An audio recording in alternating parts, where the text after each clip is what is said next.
এবাৰ তিনিগৰাকীয়ে লাভ কৰিবলৈ সমৰ্থ হৈছিল এই পদক।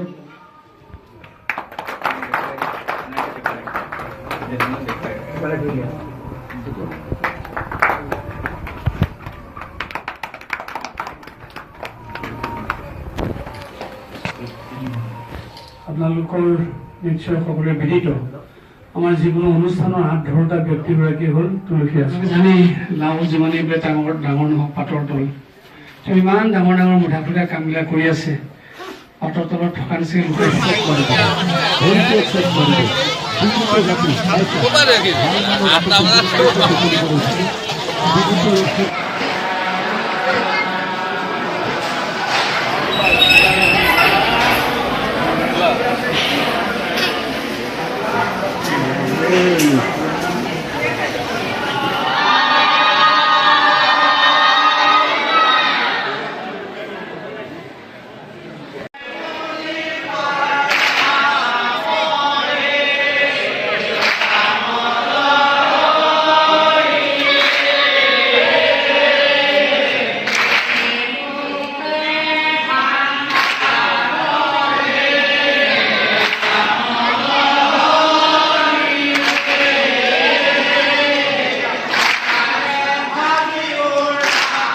এইবাৰ পাল্লামত ভক্তগণ ৰাইজৰ যিটো উপস্থিতিৰ সংখ্যা আমি দেখিলোঁ অভূতপূৰ্ব অভিলেখ।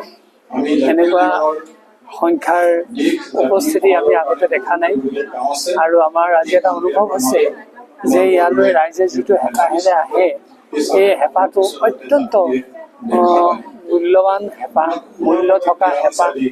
আৰু কোনো আচলতে তেখেতসকলক আমি বেছি একো সুবিধা দিব নোৱাৰোঁ, কিন্তু যিটো হেঁপাহেৰে আহি ইয়াত সেৱা লয়, সেই সেৱাটো সঁচাকৈ মূল্য আছে। আৰু আমি ভাবোঁ তেখেতসকলৰ এই আধ্যাত্মিক ভাৱটো অনবৰতে যদি সঞ্চাৰিত হৈ থাকে ঘৰত, গাঁৱত, নগৰত, চহৰত, ইয়াত যদি প্ৰতিফলন ঘটে, আমাৰ সমাজখনত অসূয়া প্ৰীতিবোৰ নাইকিয়া হৈ যাব। আৰু এতিয়া আমি দেখিছোঁ যে এই পালনাম এটা অনুষ্ঠান হৈ থকা নাই, ই এটা জন মহোৎসৱলৈ ৰূপান্তৰিত হৈছে। আৰু আজি আমাৰ অনুভৱ হৈছে কমলাবাৰীৰ পৰা আমদানি সত্ৰলৈ অহা পথটো ঠেক হৈছে। আমি চৰকাৰক এই নামৰ ক্ষেত্ৰৰ পৰা আহ্বান জনাইছোঁ, 4 লেন নোৱাৰিলেও অন্তত 2 লেন কৰি দিব লাগে। তেতিয়া আমাৰ জনতাই অন্ততঃ হাৰাশাস্তিৰ পৰা ৰক্ষা পাব আৰু সকলোৱে দেখিলে অনুভৱ কৰিব পাৰিব যে এই ৰাস্তাটোৰ কিমান চাহিদা আছে।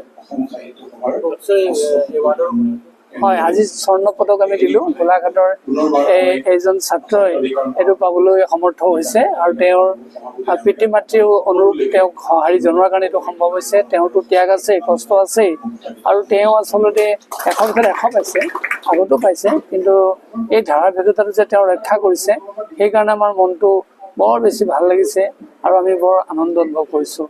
তেওঁলৈ কৃতজ্ঞতা জনাইছোঁ আৰু এই সংস্কৃত ভাষাৰ গুৰুত্বৰ প্ৰতি লক্ষ্য ৰাখি সকলোৱে যাতে এই ধ্যান ধাৰণা ৰাখে। প্ৰথমতে মই আপোনালোকৰ চেনেলৰ জৰিয়তে অসমবাসীৰ ৰাইজক মই বিনম্ৰভাৱে ধন্যবাদ জ্ঞাপন কৰিছোঁ।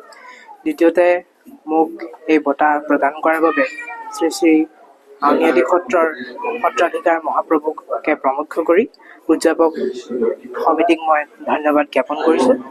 বঁটাটো পাই পেলাই মোৰ অত্যন্ত আনন্দিত হৈছোঁ, যিহেতু মই ভবা নাছিলোঁ। প্ৰথম ক্ষেত্ৰত মই এনেকুৱা কোনো বঁটা আছে বুলি গমেই পোৱা নাছিলোঁ। যেতিয়া মই সংস্কৃত বিষয়ত সৰ্বোচ্চ নম্বৰ ভগৱন্তৰ কৃপাত পাবলৈ মোৰ নিজৰ কষ্ট আছে যদিও তেওঁৰ কৃপাত যেতিয়া পাবলৈ সক্ষম হ'লোঁ, তাৰপাছত মই গুণুক গানতকৈ ক'ৰবাত শুনিবলৈ পালোঁ যে এনেকুৱা বঁটাও আছে।